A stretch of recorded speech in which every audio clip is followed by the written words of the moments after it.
on today's episode of Gathering the Kings. It's pretty instantaneous. That first call, we found out she was a professor and I was an instructional designer by trade in my past life. And this overwhelming need to educate others and create a forum for new private lenders. The reason Alex created the forum was exactly what I was looking for 7-8 years ago when I was starting my company. And there was no place. I was kind of lonely. So she and I just hit it off immediately and decided that we would go on this campaign to educate the world on private lending. You are listening to Gathering the Kings with Chaz, Wolfe, featuring fellow 7, 8, and even 9-figure business owners who have real battle scars from business and life, but have prevailed as the king that they are designed to be. We welcome high-performing entrepreneurs to the stage in order to reveal the real of the real on what it takes to build a successful business today.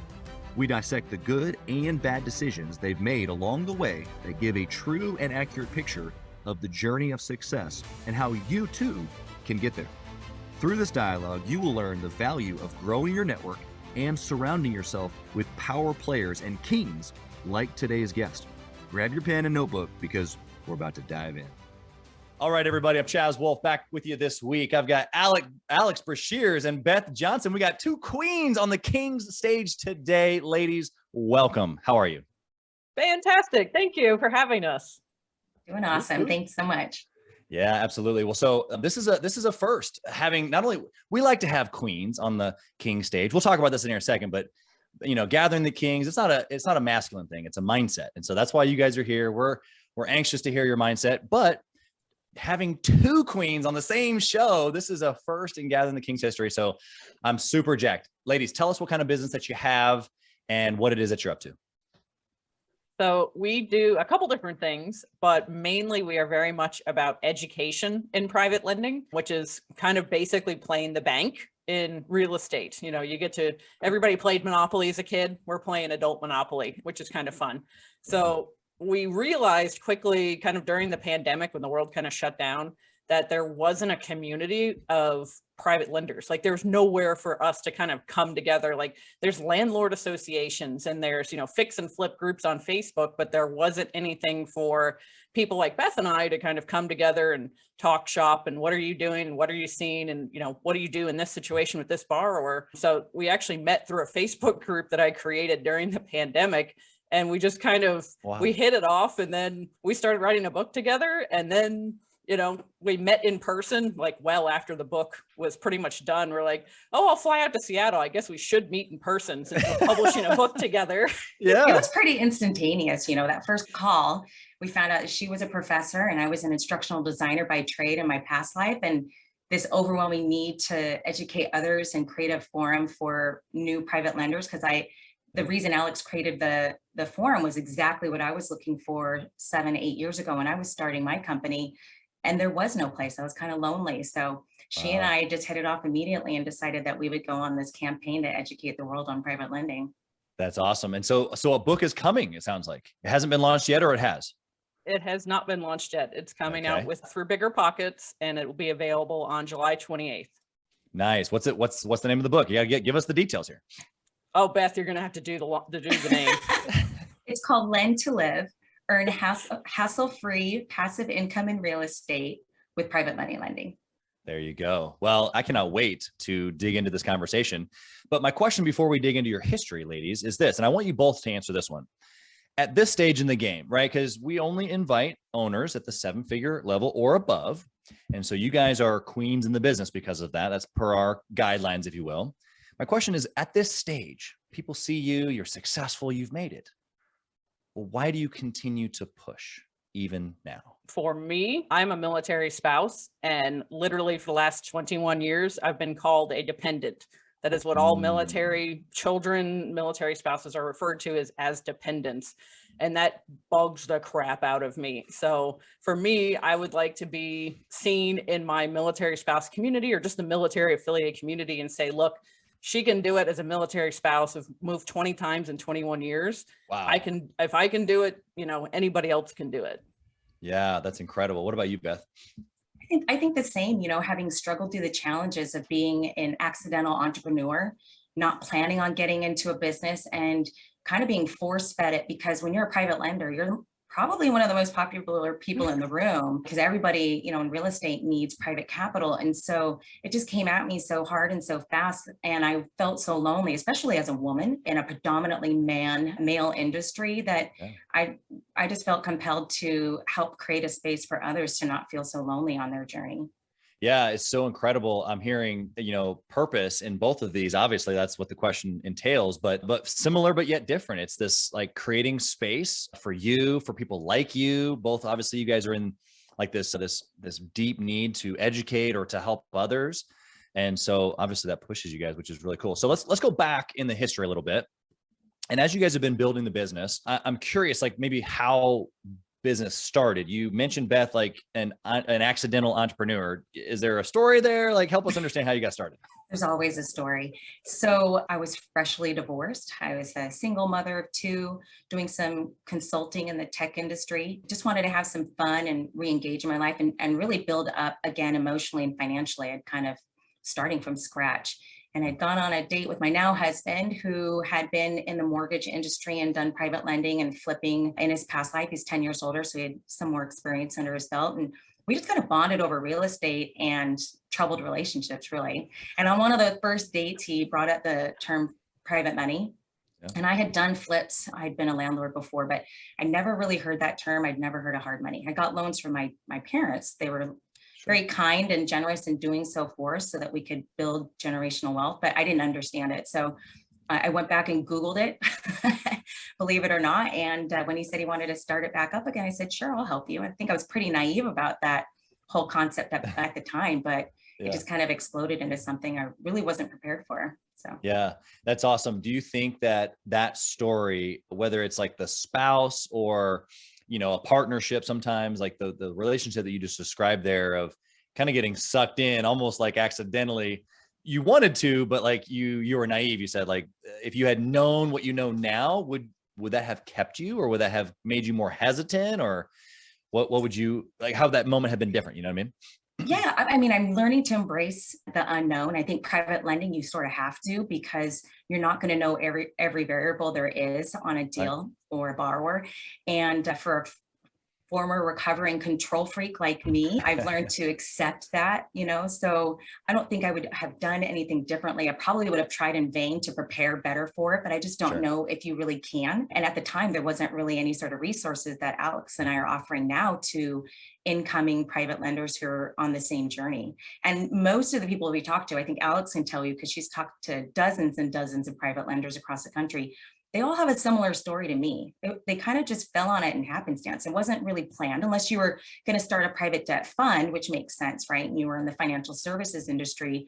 Most just kind of somehow accidentally have a conversation over wine with a friend, or keep hearing their coworker talk about private lending, and it just, that's how it starts. Yeah, exactly. I think in general, that's how a lot of business starts. Right before we got to talking, or right before we hit the record button, I was telling you guys about one of my partners. He cuts my hair, and I'm the last guy. He's cut all of his other clients out because he has all these other things going on. And it just, over the course of 7 or 8 years, has led to lots of conversation, or the glass of wine that you mentioned. So I think a lot of entrepreneurs stumble into that glass of wine. You know what I mean? Well, I think more of them need to hear about it too, just because everyone talks about having purpose and putting out to the universe what you want. But quite frankly, that can give you some blinders about, like, I'm going to go down this path and do X, Y, and Z, but you might be, staving off some sort of opportunity that you didn't even know about. So as an accidental entrepreneur, I love hearing that, because I felt kind of like I was in a deficit because I didn't have a plan. Yeah. None at all. So yeah.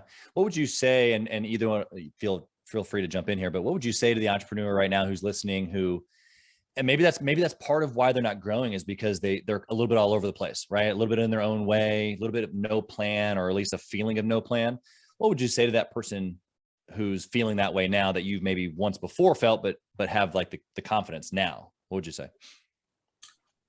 I would just say stick with it and find someone or a resource. I had several resources that I was able to tap into to help me really focus. I think that it's super easy to get overwhelmed with all of the different things that you could be improving, growing. There's this intensity, especially in the real estate world, to want to hit some sort of superlative, right?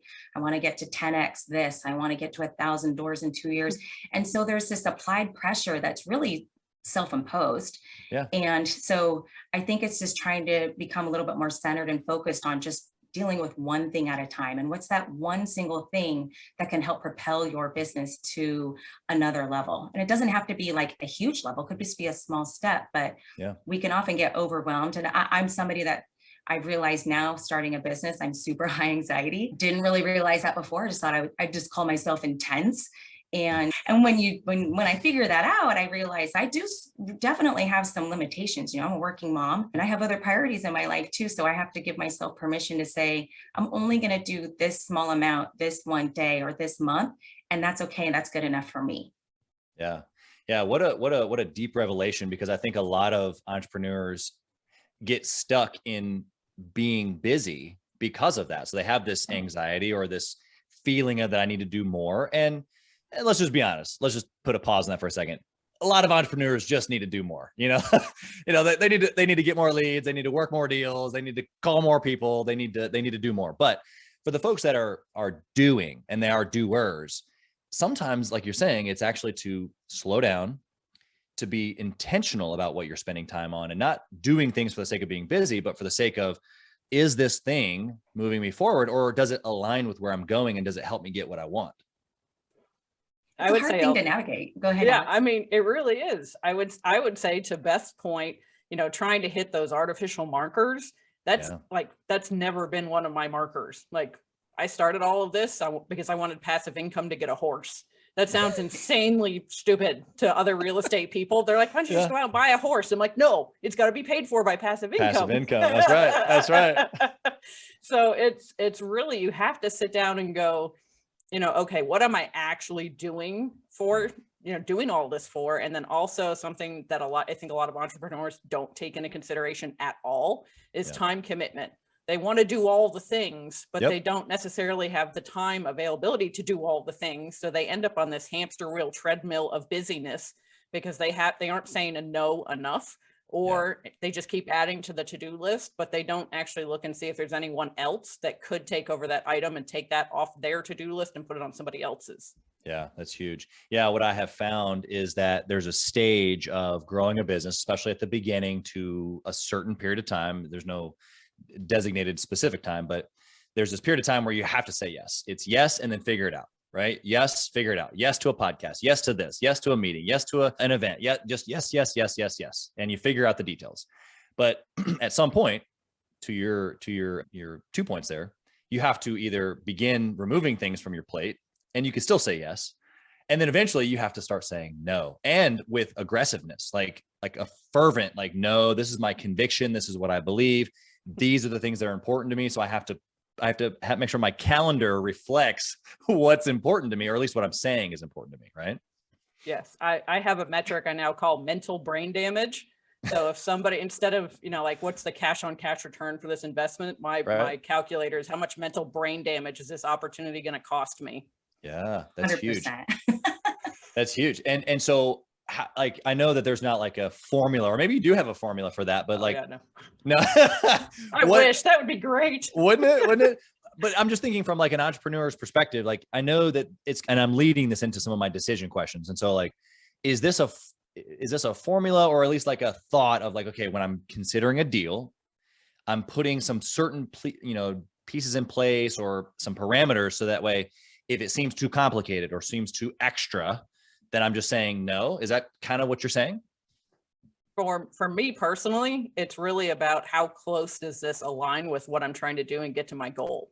So if it is not something I fervently believe in, like, there's a process, I don't know if we're allowed to curse, but there's the whole So if you aren't saying that to an opportunity, you're not excited about it, you're not like, yes, let's do this, then there's probably an underlying reason why you don't want to do that. Is it fear-based and you just don't know how, and you can address that by breaking through some limiting beliefs? Or is it genuinely just not part of who you are in your fabric? Yeah. Yeah. And if you have that clearly defined, what I've found is that then it's really easy to say no. Yes. if you don't, that's when you kind of waffle back and forth of like, well, it might, back and forth. Right. Okay. Beth, you got anything to add there? I'd be curious to hear your thought if you had anything there. Okay, so F-bombs, but the book, The Subtle Art of Not Giving an F, right? Yeah, there you go. Best That's revelations. I love that book. It was very clarifying for me in terms of what I really needed to get out of my life, my relationships, my business. And one of the key points that I think Mark Ronson was the author, what he said there was that your priorities are a reflection of your values. So how you spend your time, if you say that your family is your number one value, that's a core value of yours, and you're spending all of your time on your business or with your professional connections, and you see, your real estate agent more than you see your kids, is that truly your value? Right. And so that made me rethink how I was approaching our business and truly eliminating some of those, what I would call ego-driven goals and objectives. Like Alex said, it was just to buy a horse. She's not out here to get famous and rich, not out to buy a mansion or be on a 150-foot yacht, which would be cool. But the whole goal was to be able to have the freedom to ride a horse and have those monthly stall payments made for her through passive income. And so just trying to keep that as a beacon, values equal priorities, pure and simple. Yeah. I mean, Alex, what kind of horse do you have? I mean, geez, like we've heard about this horse. What kind of horse is it? Here's the bad part. I don't even have him yet. He's got a name. I know exactly what he looks like. I'm very big on like manifesting to the universe. So I have it all right now. I know where he's going to come from. He's got a name, the whole 9 yards. I'm just waiting for kind of the different doors to open that somebody's going to come forward and say, hey, I have this horse, and be like, that's him. I'll know. I personally believe I'll know when that opportunity shows up. That's cool. Yeah. Cause I mean, the horses there's a lot of work there, a lot of steps to take care of a horse. My dad's had several, and he thinks that I should get some for my daughters. And I'm no, thanks. Although it would be fun. Like I think about the idea of like, oh, my daughter's out there riding, but then I think about the rest. I'm like, nah, I'm not sure about that. I don't know. When they hit teenagers, I don't know how old they are now, but when they hit teenagers, you might want the horses in their life. My dad said the same thing, and probably for the same reason that we're underlying, that we're not really saying here. But yes, 100%. I've got a little bit of time. We're 8 and 6 right now, so we got some time. Okay, so I want to know, we're transitioning into like good and bad decision. You guys kind of just gave me a little bit of your formula, looking at what you want, keeping it super clear, making good decisions toward that. Tell me about a good decision that you've made in the business that was just like spot on. If we can replicate this, then we're going to walk away with success also. Give me one of those. Oh, Beth, you got to take this one. All right. A good decision that I would want to replicate is I was at this peak where I just felt like we were kind of stagnating on operational efficiencies. But again, we had a lot of business coming our way, and we're fortunate that our conversion rate is decidedly low on purpose. We end up turning away a lot of deals and choosing not to fund them. So I wasn't really worried about sales conversion, but I was worried about trying to maximize our productivity and our team. So I held a one-day offsite to try and focus on how to improve the team dynamics. Yeah. And again, focusing on that one thing that would help propel us to that next level. Because I knew we were capable of it. We just weren't achieving optimal capacity at the moment. Yeah. And what I thought would be probably more centered around lead gen activities, the team isolated as administrative chaos. And that was pretty eye-opening for me when we talked about the things that were basically, low-hanging fruit that had the highest impact, to steal a phrase out of David Finkel's Maui Mastermind. It was automation. What can we delegate out? What can we automate? What are the ways in which we could really focus on those A-level activities and get rid of the D-level activities? And so I ended up automating a lot of things systems-wise in a loan origination software, email templates, auto doc generation, things that just took us, 30 minutes here and there, but it adds up significantly during the day. Right. And I would say that every entrepreneur and business owner needs to really evaluate what they have and kind of convert tribal knowledge into a set of standard operating procedures with some automation to it.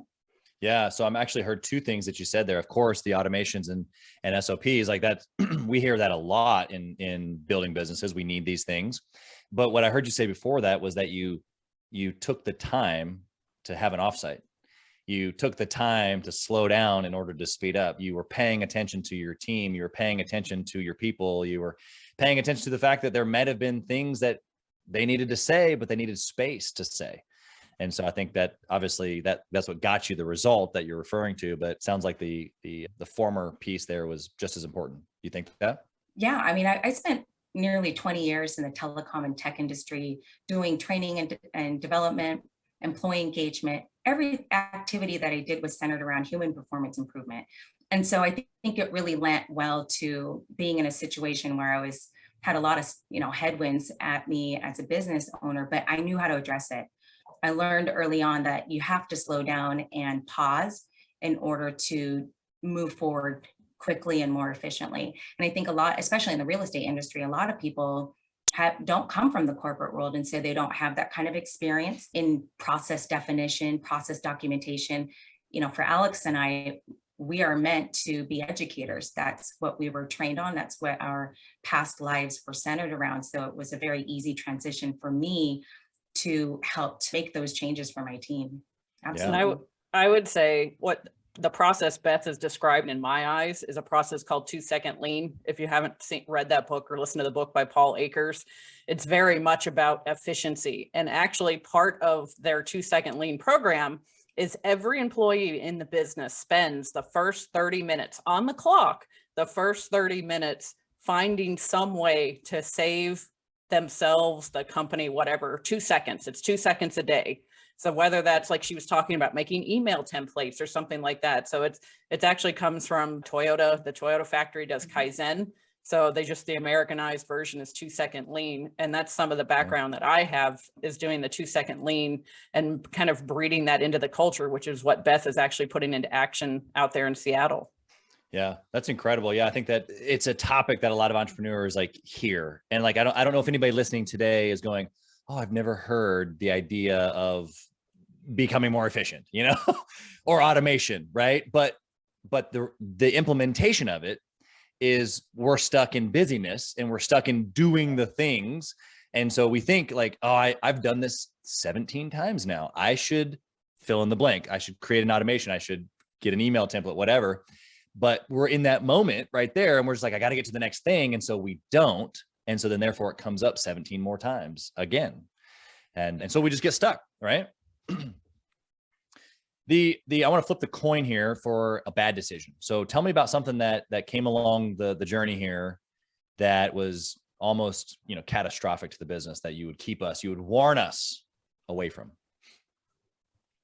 I would probably say, and Beth can probably back this up, bringing the wrong people on board or putting what you think is the right person in the wrong position. So if you have someone that's got a skill set that doesn't suit what that particular position is, you don't want someone who isn't detail oriented being an underwriter. So, but someone who's detail oriented, they might be good at being a loan originator. They're going to pay attention to those things, but if they're not extroverted, they're still not going to be a great loan originator, because you have to go out there and kind of sell your business, your products, what you're good at, what your competitive market is. Yeah. So from my opinion, I would say it's getting the right people in the right position. Yeah. Can you give us a situation that you're thinking of that gives you that answer? Tell us how, what happened that gave you that knowledge? It wouldn't be specifically for lending related, but because I've moved constantly, I've had a lot of different jobs. I feel like I've lived 10 lives in this one, just because I've done so many different things across the country. Yeah. And when you walk in as the new person into an organization and you have some sort of, knowledge of the business, and then you start knowing the people, you're like, this guy is a terrible leader. He's a fantastic human being, but he wants to be everybody's friend and he can't be a leader. Yeah. Or you have somebody who it's their job to be the forward facing entity of whatever it is, whether they're the front person at the desk or whatever it happens to be, but they're not warm and friendly and engaging. You literally have to tell them, please smile when people walk in the door. That, there's some people that naturally will do that. They'll see another human and they'll be like, great, hey, how you doing? And then there's other people who are like, can I help you? Right. So yeah. We've all experienced that. Yes. And it becomes very different. And I think so many people focus on the business plan that they don't understand or even take a moment to think about what the user experience is like. Because I have this problem in short-term rentals because I own and manage short-term rentals. And our business plan is very much high touch Southern hospitality. Like, Yep. I'm going to know your name. I'm going to wish you happy birthday on your birthday if you're staying over your birthday. Like, those little things are very important to me because that's my business model. So I have to put the right people in place that also care about those things. Yeah. Yeah. So good. Beth, you want to add anything there? I would say, getting them out quickly if they aren't the right fit as well. And I think that's Yeah. really hard for a lot of small business owners, because if you only have a few staff and you have such a high volume, I think inherently it's easy to just assume that if you let go of a resource, you're going to be slammed, when in fact it's probably causing some more problems than it's being beneficial. So I think a lot of small business owners they're afraid of letting go of somebody because they're going to have to assume so much more responsibility, when in fact they can just either readjust and move team resources around and you're actually doing just fine, if not better, or backfill relatively quickly for either competency or core values, and you just hit the ground running and it's not a problem. But I think there's a lot of fear for a lot of small business owners, like, I can't let them go because I just can't afford to. The headcount loss would be too great. Yeah, spot on. Actually, I want to say two things on that. The person that is afraid of losing the one, it doesn't have anything in the pipeline. It's like the salesperson that doesn't have a pipeline. They got commission breath. They're holding on so tight to the one deal, or they're strangling the guy out. It's the same thing with what you're saying, is if I'm not constantly meeting people and attracting, new team members and putting people in a backfill, like you said, then there's no I don't give myself any wiggle room. And then to your other point, I have talked to so many entrepreneurs when they actually have let that person go, the rest of their team were like, thank goodness we didn't know when you were going to do that. But now that you did, we actually now think that you mean what you say. And so don't worry about it. We'll take care of it. But while that person was there, they were like, do I really want to follow this guy? Cause he's not doing what he's saying. And so then therefore now I'm uncertain. So therefore my work is uncertain. But yeah, I think that a lot of people experience one or the other on those, We're pretty fortunate because a lot of people in our team are like family, friends. Yeah. I mean, it could be kind of dicey. I think there's two schools of thought on that, but we've been pretty lucky to have a team that we really genuinely consider each other family. So it's been pretty great. Yeah. And I think I second that. I think that family can be dicey, or hiring family of a team member. But what I have found is that if that's usually the case for stickiness, like in most of the case, like it's a good scenario. In the few that it hasn't been, the one employee that they know that the other person and the family, they're like, I know that they're not performing, like lop it off, I give you the permission. And usually they're pretty honest about it because they're just as disappointed, I have found, at least in my experience. So hopefully you guys don't have to experience that. But I want to ask you about we talked about on the front end, getting it connected to like what you like, but is there any sort of like life discipline that you've had to keep decisions like productive, like good decision after good decision after good decision? Any sort of habit that you have where you take things like decisions through a process, anything like that? I would say for me personally, I have this kind of, I guess, mental image of I just need to know the next couple of steps. I don't need to see the whole staircase. Awesome. I just need to know the next couple of steps. And like, I don't know if anybody's ever seen the movie Volcano with Tommy Lee Jones, where he's like, I can only fight what's in front of me. And that's kind of how I have to approach it, is like, I need to just know the next 2 or 3 steps. And as long as I have that overarching kind of, here's what I'm here for, here's my philosophy, here's what I'm trying to get out. As long as I can figure out those next 2 or 3 steps, once I'm there, then that's given me time to grow. And then the next 2 or 3 steps, just like Beth was saying earlier, just kind of magically appear. Opportunity opens the door and you're like, all right, we're on to the next one.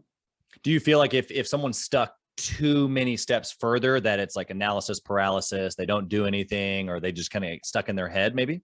Yeah, absolutely. It just becomes very insurmountable. They're just like, well, I'm never going to be able to do that. Like, oh yeah, I want to buy that $5 million house, but right. I'm renting an apartment. Like that just becomes like too big of a leap for them to do it. Yeah. So they just won't even start, even though every journey starts with that first step. They just won't even start if the steps are too big. Yeah, that's huge. That's why everyone needs a counterpoint though, right? Because Alex is the visionary that just thinks sees what's right in front of her face. I'm the complete opposite. I'm the integrator. And so I'm always thinking about the impacts, the unforeseen consequences. But I think I think what we talked before the call started was the creative discourse. That's my checks and balances, right? I need to have, my husband's a visionary. Alex is my visionary, and I'm very much squarely in the manager role. And so she helps prevent me from analysis paralysis. And I help, calm the impulsivity to say, well, we might want to tweak this just a smidge, right? But then we're plowing forward, and that's why we have a book coming out. So I love it. Literally, I mean, we've talked integrator, visionary on so many shows, but to have one of each right here in the flesh, pretty cool. And actually cool to hear it from the integrator's perspective, because, a lot of business owners are visionaries, right? Like they're out there looking for the opportunity to have somebody else implement. And sometimes that's hard. And so do you guys think you attracted to each other because you guys knew that about each other, or what? Like, how did you find that you were those two pieces and then together it came? I don't know if there was one specific moment, Beth. It was, I like she said earlier, we kind of organically just hit it off, and our foundations are very similar. How we kind of got started were very similar, but then in other things we are complete and total, like black and white opposite. It's quite funny. So we just kind of, I think we had enough similarity in foundation where we realized really quickly, like, even if we don't agree constantly on everything, or somebody's got a shortfall or somebody's got a strength, that it's like, okay, cool. I don't have to mess with that. I'm happy you have that strength. Please go on. It's not, you're not bringing ego to the table. You just kind of realize we have enough similarities in our goals and who we are as a person, that how we get to that goal might be a different process for each of us, but that's where we come together. We have those talks. Let's tweak this. Let's do that. I'm like, nope. Progress is better than perfection. It's because we're women too, Alex. I'm going to do a little bit of a gender generalization here. She's one of those female visionaries. Most of them are men inherently in the entrepreneurial world, and most integrators tend to be women. But Alex still has that knack for execution too, right? Like, not lost in the clouds completely. Yeah. So, I mean, she's one of the first people, because an integrator, we get worn out, right? Like, I'm exhausted all the time. I become a martyr because I have too much on my plate, even though I know that's squarely my role. And Alex was one of the first people that, we talked about a vision for having a book or creating a course to help other people like, me when I was on my journey. And she just did it. It was awesome. Like, when do I ever get a chance to have somebody carry me across the finish line? Usually it's me carrying other people across the finish line, because that's my role. So I have to give Alex a lot of credit, because as a visionary, she still has a high degree of execution, which I just find incredible, because you just don't have that in a lot of people. Yeah, no, that's so true. And it's really cool. You guys probably just do this all the time, but from my perspective, I mean, I study personalities. I study, how the inner workings of seats and roles. And this is my lane. And to watch you guys talk right here, even just the caveats that you guys are going back and forth on is so real. And I can tell it without even asking any more questions, but you guys have something special is my point. You probably already know that, but yeah, it's going to be fun to watch, the book and the course and then even the rest of what you guys do. But because you guys have that, lined up, a lot of major things can happen. So I'm excited for you guys. Are you guys ready for the speed round? Bring it on. Bring it on. Okay. One word answers if possible, but I'm notorious for asking further questions. So first question is this: if you could only pick one metric in your business to track forever and ever, what one metric would it be? I'm going to say happiness. Okay. I'm going to let Beth answer. I was going business round. Okay. Can I steal hers? No. What would you have said if you didn't hear hers? That's what I want to know. Well, it sounds so mechanical now. No, I want to hear it. Productivity. I hate that. I don't like it anymore. No, it is the glorious thing of visionary and integrator. I mean, come on, like you have to see that. Like, you have to own that answer. Okay, so I want to know why productivity came to your mind first. No, I'm an efficiency girl. I feel like it's just drilled into me. I hate wasting time. Yeah. Okay. And why happiness, Alex? I have lived long enough being unhappy. So I have now decided that, life is short, and I'm going to spend that time with people I care about. I'm going to construct my life my way, and I'm going to be happy. There you go. Love it. Okay. What book would you guys have already thrown out several, but what book would you recommend a six-figure owner read, specifically trying to scale to a 7-figure or plus mark? Oh, I'm going to tell you mine, but you might not have heard it before. Okay, give it to us. All right. It's called Psycho-Cybernetics by Dr. Maxwell Maltz. And it is honestly, to me, it's like the godfather of all the like self-development books that are now out and popular, because it was written back in the 60s.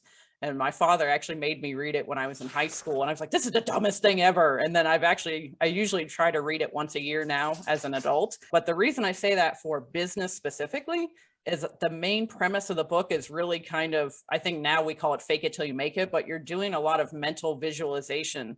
So if you are currently a 6-figure, we'll say CEO, and you want to be a 7-figure CEO, well then, okay, what is that 7-figure CEO doing? What do they look like? What are their actions? What are they thinking? And the more you can repeat that in your brain, that's why dreams feel so real, is because your brain can't tell the difference between something that you dreamed and something that's actually happening in front of you. So if you have those constant creative visualizations of, I'm a 7-figure CEO, this is what I'm doing, this is what I look like, your body has to react because it counts that as a quote unquote memory. Yeah, love it. Okay, Beth?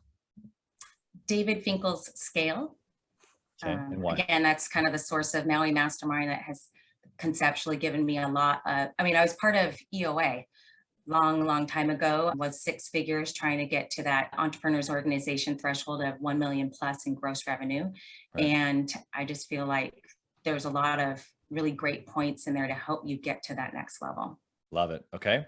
And do you now network or mastermind with other entrepreneurs? Oh, yes. Oh, yes. Constantly. Okay. And why? I really dislike the phrase your network becomes your net worth, because I think that places too much premise on the relationship that I'm going to get something from this relationship. So we've actually kind of formed kind of informally a private lending mastermind where we get together 3-4 times a year. We get on Zoom calls weekly, and we are intentional about what we can offer the other people in the group. So we're coming to this network to help, as opposed to what can I get from this network. So I think for both of us, that's always been a very important aspect in how we relate to people. It's not what can I get from this person, but it's what can I give this person. Yeah, I love that. Beth, you want to add anything? I kind of consciously chose last year to remove myself from more formalized networking with entrepreneurs and business owners. So I was just kind of burnt out. You know, I've been onboarding people for 4 years, and I just finally reached a point where I don't have to work in the business anymore. And I kind of want to keep that for a while with, you know, slightly lowered goals or bars to reach. But I like the more informal approach now of, I think a lot of real estate business owners like poker and golf. I don't golf, so we end up doing a lot of real informal gatherings with a lot of our friends. We have a house in the desert. And so we just did that last week with a good friend that runs a very successful 7-figure wholesaling business. And it's just great to enjoy each other's company. It's at the same time, you're just jamming on, you know, what are you going to do next? And I love those kind of casual conversations one-on-one more than I can get out of EO or any sort of mastermind at the moment. Yeah, I love it. There's a place and seasons, it seems like, where different things offer different value. Okay, last question, but I want you each to answer, okay? If you lost it all, what would you do? Go, Beth, since I've been answering first. I want to hear this. Well, I run away with my husband. If I get to keep my boat, if I get to keep my boat, then we'll go away on a boat trip and enjoy each other. You know, we talked about it often. Awesome. When you run a business with your husband, like you want to get rid of each other a lot in the beginning, right? And you just can't, because you got kids involved, you got a business and team. So we would gladly sacrifice all of it to maintain what he and I have, which is a second chance at love. You know, both of us were married previously. So for me, it does not matter. He and my children, that's what matters the most. Okay. And Alex, what would you do? I would 100%, I would go back to family. My family's from the deep South. I'm a Southern girl. Being in the military, we haven't gotten stationed in the South very much. So I would go home. I'm the oldest of a crap ton of kids, Irish Catholic parents. We know how this goes. A lot of my younger siblings have been seeing what I do in real estate, and they've been asking questions, and they're not so much following in my footsteps, but they're at least interested, they're piqued. So I feel like I could go back to my family and start some sort of family business if needed. and it would be fine. You know, if I've built it up once, I can do it again. That's kind of the nice thing about entrepreneurship. Like, you can develop those skills and they apply to pretty much any business you start. It's just a matter of rinse and repeat until you make enough successful decisions. That's right. Alex, we both know we just write another book and source another level of passive income pretty quickly too. That's right. Yeah. Once you've done it, like you're saying, it's hard to remove the knowledge when you can just hit the repeat button. So ladies, this has been incredibly fun. And so you guys have a super dynamic relationship. If someone was just connecting with you guys, maybe they want to get the book, maybe they want to follow along, maybe they want to figure out what you're doing next, how they can get involved, they want to reach out, how can they find you guys? There's a couple different places. We're on Bigger Pockets. We're in the forums quite frequently. We have a book coming out July 28th from Bigger Pockets about private lending. We also run a Facebook community that we have open office hours every other week. So you can literally just log in and come have a conversation with us. The group is called Lend to Live Private Lending Lessons. So 100% free to join that. Connect with us on LinkedIn. We're both on LinkedIn pretty frequently, posting on there as well. And I'm definitely the talker. Beth loves to talk to people, but she's always like, you go talk to them. But I think she's busy implementing. She's busy doing things. But I mean, we genuinely love to talk to people about private lending, about real estate, because there's just, like you said before, it's just, you could make it whatever you want. It's so flexible, and definitely private lending fits that bill. Yeah, 100%. Good. Beth, you want to add anything there as far as how to connect with you guys? No, Alex said it all. You can find my contact information on my company's website too. It's just flynnfamilylending.com, FLYNN.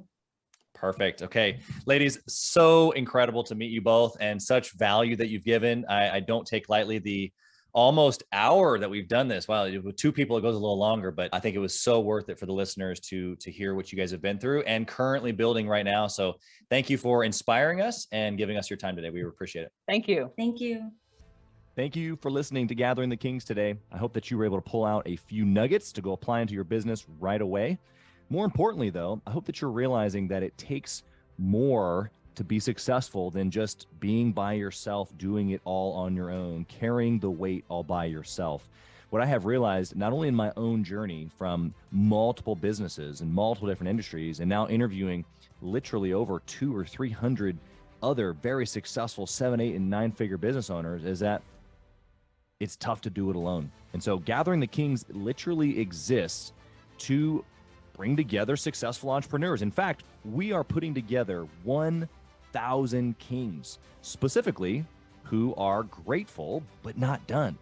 We're intentionally assembling kings who fight tooth and nail for their business, family, and communities. And here's what we believe, that in the pursuit of excellence in those areas, that it ignites within us the responsibility to govern power and forge a lasting legacy. So if that relates and resonates with you, and you know that you need people around you, sharp, qualified, other very successful business owners, I want you to go to gatheringthekings.com. I want you to take a look at what we're doing and see if it makes sense for you to be part of our pursuit to 1,000 kings. Talk soon.